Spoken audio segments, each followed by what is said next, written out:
بسم اللہ الرحمن الرحیم الحمدللہ لا الہ الا اللہ محمد رسول اللہ صلی اللہ علیہ وسلم یا حی یا قیوم یا ذل جلال والاکرام یا ولی یا نصیر۔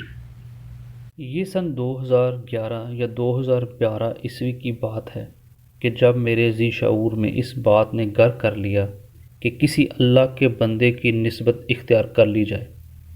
اپنے علاقے کی عظیم روحانی شخصیت کے متعلق سنا تو تھا ہی، بس آپ رضی اللہ تعالیٰ عنہ کے حلقہ عقیدت میں شامل ہونے کا قصد کر لیا۔ یہ ہستی کوئی عام ہستی نہیں، زمانہ انہیں تاجدار اتقیاء کے نام سے یاد کرتا ہے۔ یہ میرے اور آپ رضی اللہ تعالیٰ عنہ کے شیخ کامل حضرت میاں محمد منظور احمد رضی اللہ تعالیٰ عنہ کی ہستی ہے۔ پہل مرکز پر میری حاضری 1-2 ماہ کے وقفے سے شروع ہوئی، پھر آہستہ آہستہ تیزی آنے لگی، لیکن ابھی تک سرکار رضی اللہ تعالیٰ عنہ کی دستبوسی کا شرف حاصل نہیں ہوا تھا۔ دل میں شدید خواہش تھی کہ سرکار رضی اللہ تعالیٰ عنہ اپنے دوسرے مریدین کی طرح مجھ پر بھی شفقت فرمائیں، لیکن میرے ذکر اور لباس کی ترتیب ابھی پوری طرح سے ٹھیک نہیں ہوئی تھی۔ میں پینٹ شرٹ پہنتا تھا۔ ایک دن ایسا ہوا کہ میں مرکز پر آیا تو میری ملاقات سرکار رضی اللہ تعالیٰ عنہ سے مرکز کے گیٹ پر ہی ہو گئی۔ میں نے سرکار رضی اللہ تعالیٰ عنہ کے لباس کو غور سے دیکھا۔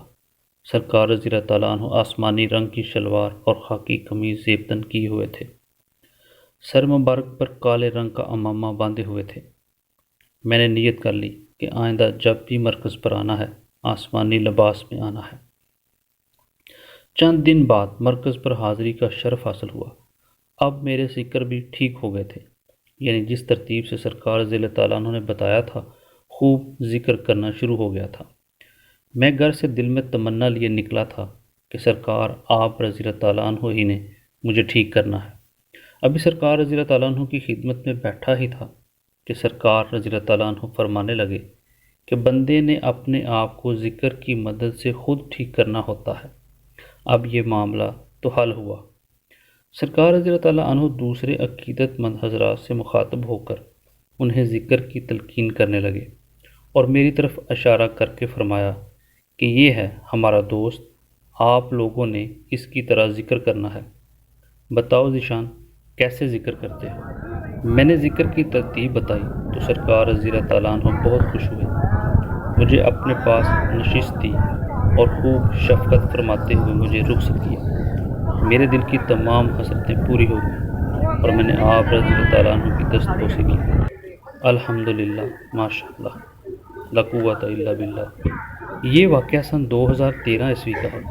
ہماری ساری فیملی میری ہمشیرہ کی صحت کے لیے دعا کروانے میاں جی سرکار رضی اللہ تعالیٰ عنہ کے پاس حاضر ہوئی، جس کو چھاتی کا کینسر تھا۔ اس دن سرکار رضی اللہ تعالیٰ عنہ سے ہماری ملاقات بیری کے درخت کے پاس ہوئی۔ سرکار رضی اللہ تعالیٰ عنہ نے میری والدہ کے لیے کرسی منگوائی۔